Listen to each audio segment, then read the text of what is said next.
Anonymous Retailer. Hello, anonymous retailers. I'm Jason from anonymousretailer.com. Q1 didn't break anything. It just made everything less forgiving. And then just over a month before this episode dropped, the United States and Israel went to war with Iran. That's the context we're operating in right now. Not as background noise, as the defining variable of Q2. Everything I'm going to walk you through today runs through that lens. Cost structure, the consumer, the decisions in front of you, all of it being shaped by a conflict that isn't resolved and doesn't have a clear timeline. I'm not here to predict geopolitics.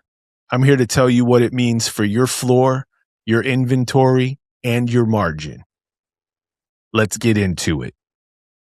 If you were with me at the start of the year, you heard me say the market question for Q1 was simple. Is it worth the trip? And I want to be straight with you about how that played out, not just tell you I called it right.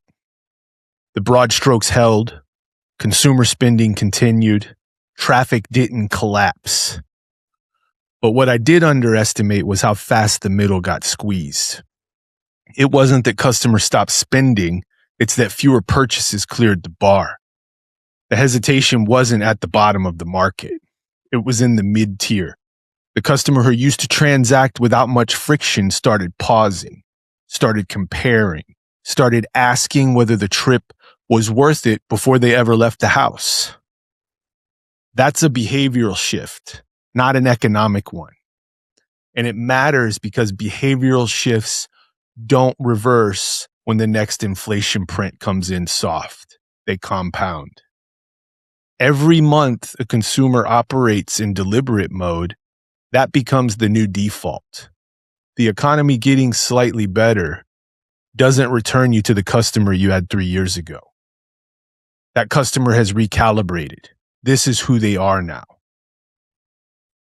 The other thing Q1 confirmed is something that I've lived personally and watched catch a lot of operators off guard.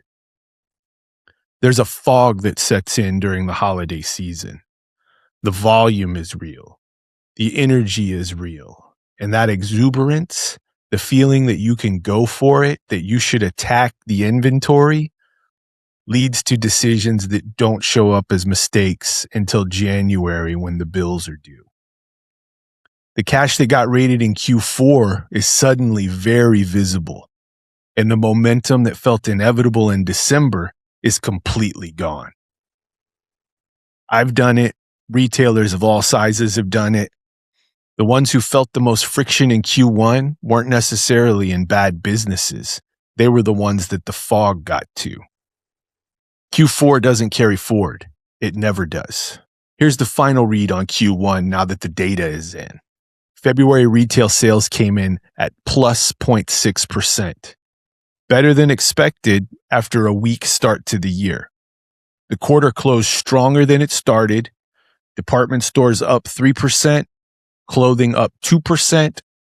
The consumer didn't tap out. But here's what every economist covering that number said in the same breath.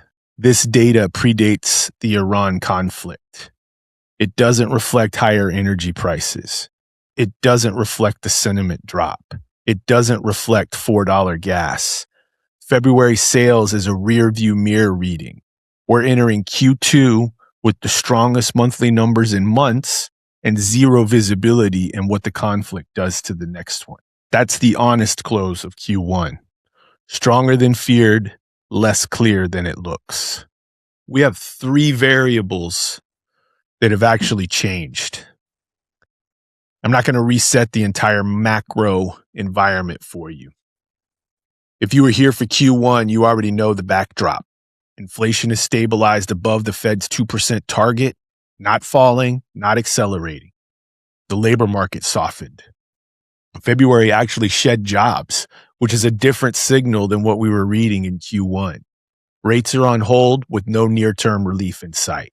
What did change materially are 3 specific things, and I want to be precise about each one, because each one has a direct implication for decisions that you're making right now.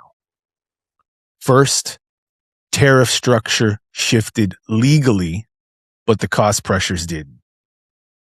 Here's the simplest way to understand what happened. There were 3 layers of tariffs in play. The top layer, the broad Liberation Day tariffs from April 2025. These got struck down by the Supreme Court on February 20th.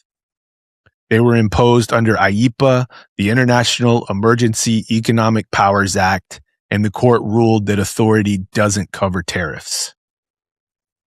Within hours, the administration replaced them with a new temporary layer, Section 122, a flat 10% surcharge on all imports capped at 15%. And that expires July 24th, 2026, unless Congress extends it. That's the piece that's uncertain right now. The bottom layer, Section 301, never moved. Those are the China-specific tariffs that have been in place since 2018. They survived the Biden administration, survived every legal challenge, and the Supreme Court ruling didn't touch them. They're embedded, they're durable, and they're not going anywhere near term.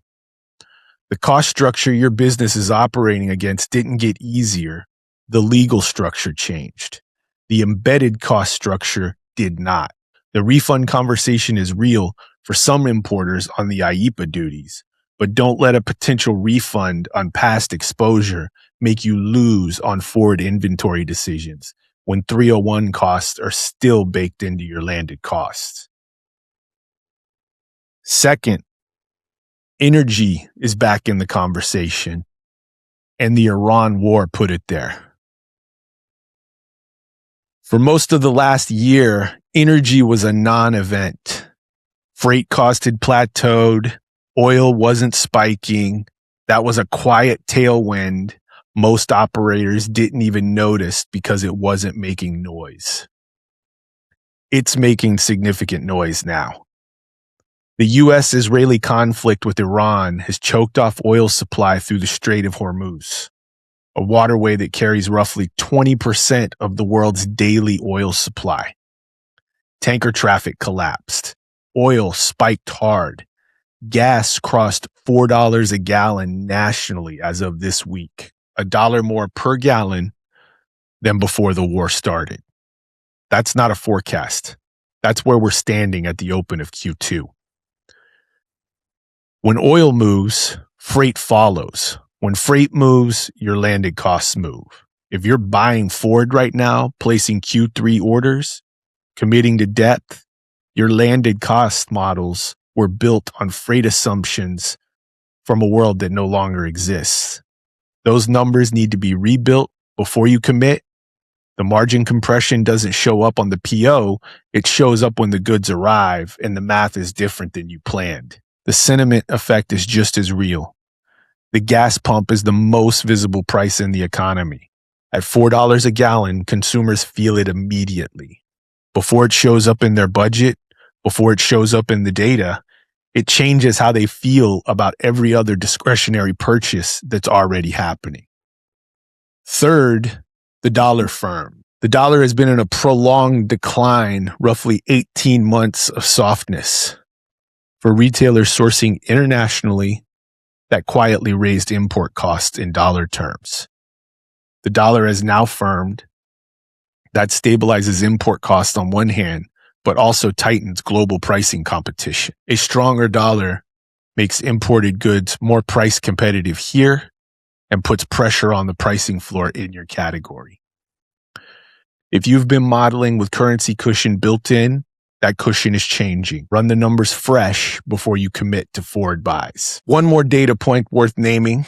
February wholesale prices came in at 0.7 for the month, 3.4% annually. Input costs are moving faster than consumer prices. That gap doesn't stay open forever. It either gets passed through to the consumer, absorbed into your margin, or both. Right now, most of it's landing on the operator side. Energy costs will accelerate that pressure in Q2. Tariff structure, energy, dollar, and wholesale prices confirming the squeeze is real. Everything else is continuity from Q1. So what is this environment doing to the consumer? Here's my read on the consumer right now. And I want to connect two things that are easy to read in isolation, but need to be understood together. The NRF is forecasting 4.4% retail sales growth for 2026.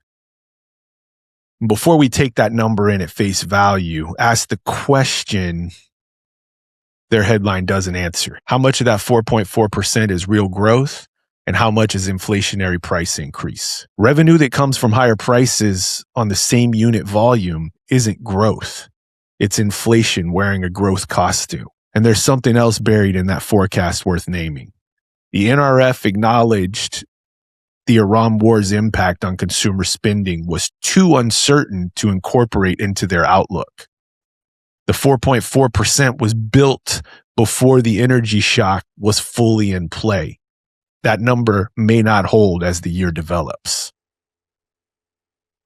Same story with the February retail sales number. Strong on the surface, but every economist covering it said the same thing. It predates the conflict. It doesn't reflect $4 gas, sentiment deterioration, or geopolitical uncertainty. The best retail month in Q1 is a data point from a world that changed the week after it was collected. Their own data tells the rest of the story. That growth is concentrated at the top. Higher income households are spending. The mid-tier and lower consumer is pausing, taking more time to purchase or not purchasing at all. The high end isn't hesitating. Everyone else is being deliberate. That's the market your floor is actually operating in, not the headline. The Conference Board released consumer confidence data this week. The headline ticked up slightly, but underneath it, the expectation index declined, and consumers' 12-month inflation expectations surged to levels last seen when tariff anxiety was peaking in August 2025. Comments about oil, gas, and the war spiked across the survey. The headline looks stable.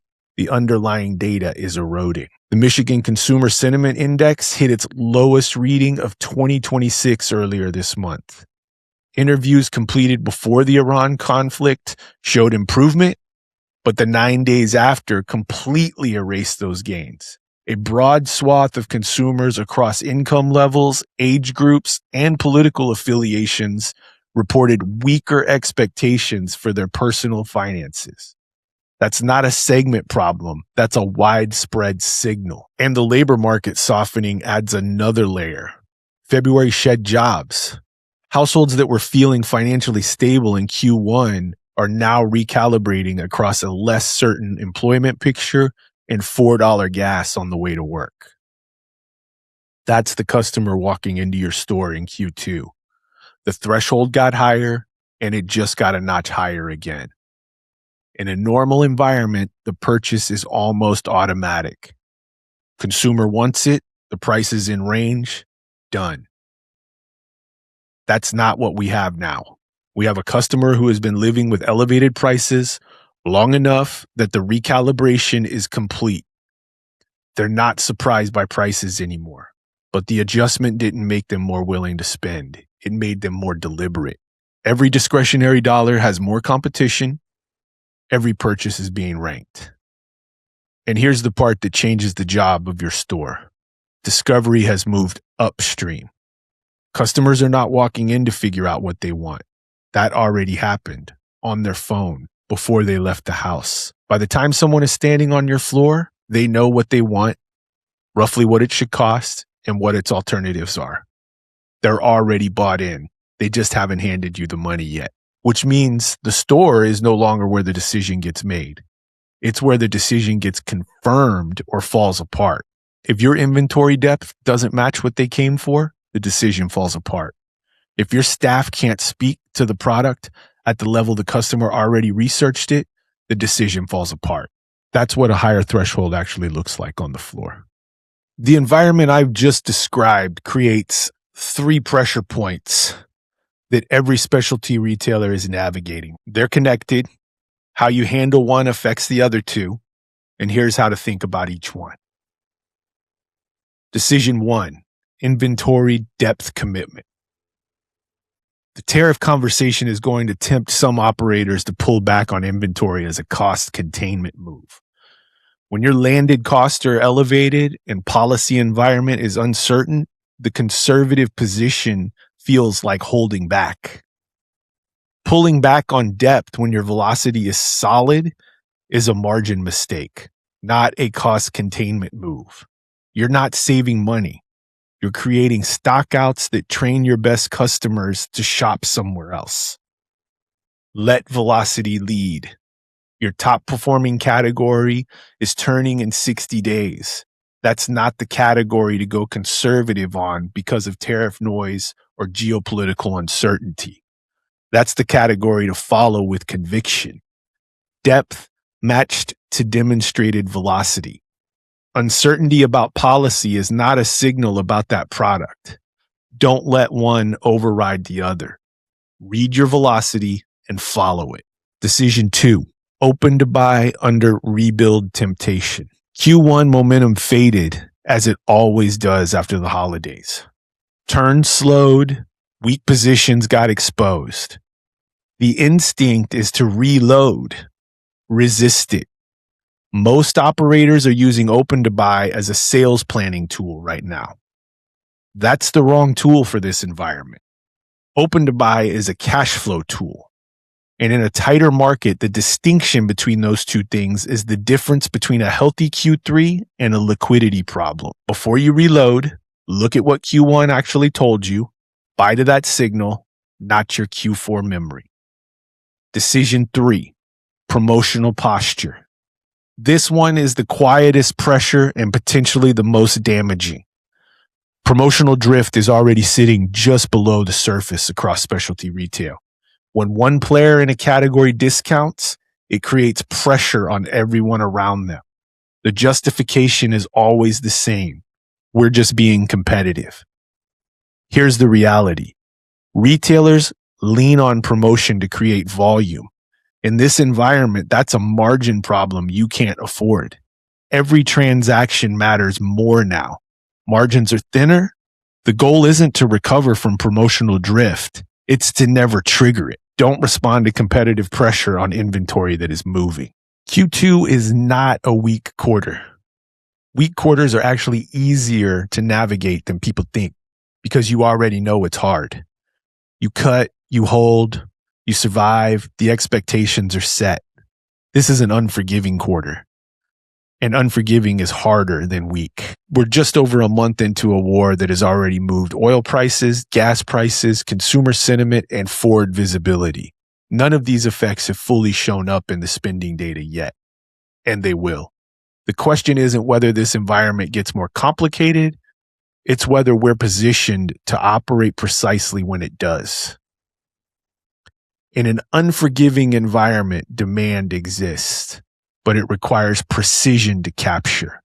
The customer is out there, the money is moving, but the margin of error on execution is thin. The mistakes that the last few years of volume and stimulus could absorb, this environment won't absorb them. And Q2 specifically has 4 volume events that can whipsaw a business that isn't paying attention. Easter, Memorial Day, graduations, the start of summer, 4 demand profiles hitting in sequence. Managed with precision, they build momentum. Managed with optimism, they build summer overhang. And October becomes a clearance problem that started right here. The ending always starts with downstream visibility at the beginning with inventory flows. The decisions you make now in Q2 determine what Q3 and Q4 look like. Get clear now. Overbuying when velocity doesn't support it, letting the fog of Q4 set your Q1 buying posture, all of those are available to us as mistakes right now. And all of them will cost us in a way that a genuinely weak quarter wouldn't. So operate at the pace the market is actually giving you. Let velocity create opportunity, not optimism. Control over aggression. Signal over aspiration. I'll see you on the other side of it.